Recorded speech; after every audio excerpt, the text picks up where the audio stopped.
Alright, so today would be January 28th. This would be Tuesday's work. We're going to talk about pattern recognition before we go too much farther into variables. Patterns are repeated sequences of either numbers, shapes, objects, etc. Okay? Your job today is to practice recognizing, or the student expectation is to practice recognizing patterns. Okay? So HLQ for today, you're going to have to create your own number pattern that requires either addition, subtraction, division, or multiplication to solve. So what I've done is I'm going to start with a very basic type of pattern, something that you guys actually did way back in first grade. Okay, our pattern goes circle, square, triangle, blank, square, circle, blank, square, triangle, triangle, square, circle, circle, blank, triangle. Now, if these were numbers, we'd actually be looking at a special kind of sequence that we call a sign sequence, where they go up and back down, up and back down, up and back down. And at first we don't recognize it, but if we look right here, we see circle, square, triangle. We underline that. Well, if I come over here, it's circle, blank, triangle. So if this is a pattern, then what has to go on the blank? Alright? So here we'd be putting our square. Okay? Now, we're looking for something similar to that, and we see right here, blank, square, circle. Okay? Blank, square, circle. I'm sorry, blank, square, yeah, blank, square, circle, triangle, square, circle. So it actually goes in this blank would be our triangle. And then our mid pattern here is blank, square, triangle. All right, well, I started with blank, square, triangle. If we come down here, we can actually see that as it follows through, the location, bottom, mid, top.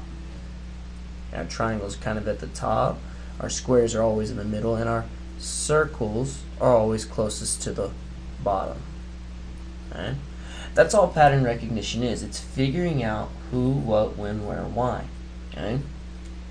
Now we have to be able to do that also with numbers. So I've got two examples in example number 2. Okay? A starts out 1, 4, 7, 10, 13, 16, 9, 22. Well, here's an easy way to look at this. Anytime you look at any pattern and its numbers, you can figure out what the difference is. What is the difference between 1 and 4? Well, 1 minus 4 is 3. Okay? Well, let's see if that holds true. 4 minus 7 is also 3. 7 minus 10 is 3. Well, the difference between every number and the previous number is 3. Okay, well, if the difference between every number is 3 and we're going up, our numbers are getting bigger, that tells me that my pattern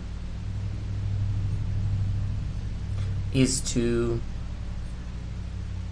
add 3 every time. Okay? A is a fairly simple pattern. Now B is a little bit different. We're still going to start the same way. What's the difference between 20 and 10? Well, 20 minus 10 is 10. Okay? 10 minus 5 is 5.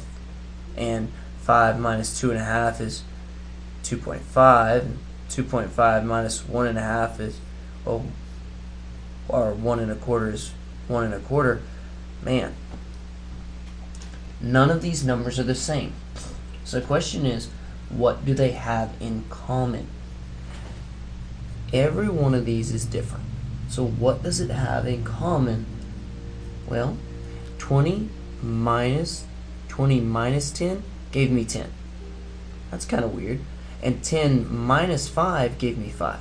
And 5 minus 2.5 gave me 2.5. And 2.5 minus 2.25 gave me 2.25. Oh, okay. So we're looking at this. Maybe your wheels are clicking and you're realizing, hey, 20 is my first number. Half of 20 is 10. Half of 10 is 5. Half of 5 is 2.5. So what you wind up with is multiplying every time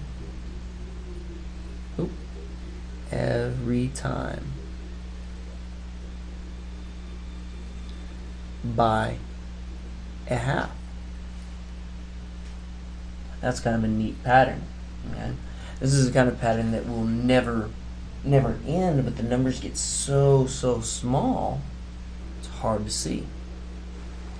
Alright, so here's what I want you to practice. First one is kind of like example number 1. It's a fairly simple pattern. Red, orange, yellow, blank, orange, yellow, red. Okay, what's going on? Number 2 is a little bit more like example number 2. I got 2, 4, 8, 16, 32, 64. What's actually happening between each number? Answer those, and I will see you in class on Tuesday. Be ready for your before you leave.